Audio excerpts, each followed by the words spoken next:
So it's been a minute since I've tried to talk about Asan. Um, you spell that Asan. And remember, folks, this is a fictional story. So here I am. I mean, it's fictional because you turn around all the nouns. Anyhow, um, it's been a minute since I talked about those guys, and I get a lot of anxiety, and I think I've talked about this like 2 or 3 times already in a video, so like I would just be reiterating the very same thing. Um, and I'm sorry. I guess this is the way I've dealt with my trauma. I wanted, you know, I was listening to Sabrina Wallace today, and prior to her, I was just thinking about, you know, the entities, because like, okay, so how did I know Hassan was in my life? 25 years ago, I was in a strip club. I used to have a lot of people come in and visit me. Um, I made great money. I was definitely one of the top girls in the club, and yeah, it ended up that I met this whole team of people, and at the time I didn't know it. Of course, I didn't know it. They said they were on a business trip, but all these years later, 5 or 6 years ago, I was looking through some documentation related to why I talk about the infrastructure and the volcanic areas and all the fires and bad air quality, sinkholes, things like that.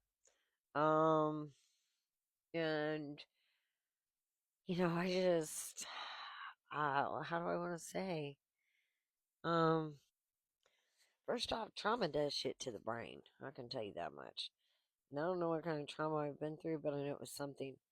And there are so many like flashbacks of certain things that are happening, and I lost my memory for a long time. I forgot I went to college and everything. Like, I shit you not. When I remembered, I was like, holy smokes, wait a minute, I've been to college and all that. Like, it was mind blowing how I forgot. But so just let you know the amount of trauma I've been through.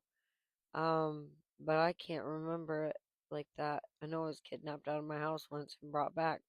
But I was looking at some documentation. Let me get back to that. And I was instructed to look at the images. And so I was in Google. I looked at the images, and sure enough, I was looking at that team of people I met. I didn't know they were a team.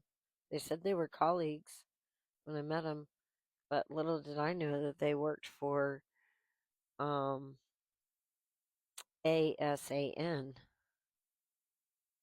Yep, a whole team of them. And one of the dudes had a gap right here in between his teeth. And I know because my ex-husband had a gap between his teeth. So when I saw the guy, I was like, "You have a gap between your teeth?" And he's like, "Yeah." I'm like, "Dude, I didn't know white dudes, tall, red, and white dudes with freckles got gaps between their teeth." And then I did a dance for him. Um, Can't forget the guy. And my life started going a little haywire here and there. And then Josiah, they're literally erasing that guy from the internet right now. He was the PREZ or ZERP. He was the ZERP of NIDO. NIDO. But yeah, invert the subjects. That way you can get to the truth. Um yeah, and still it's a fictional story, and it's very difficult for me to tell y'all. Like, I ain't even gonna lie. It's so difficult. I even think about, like, all right, well, I'm gonna talk about when I met this team and what was going on during my life at that time. And like all I can get out is like, and it's like, oh, can you tell a story? I guess not. I guess not. 3 times I've come on here to tell different testimonials and I've gotten stuck. Oh, oh, oh.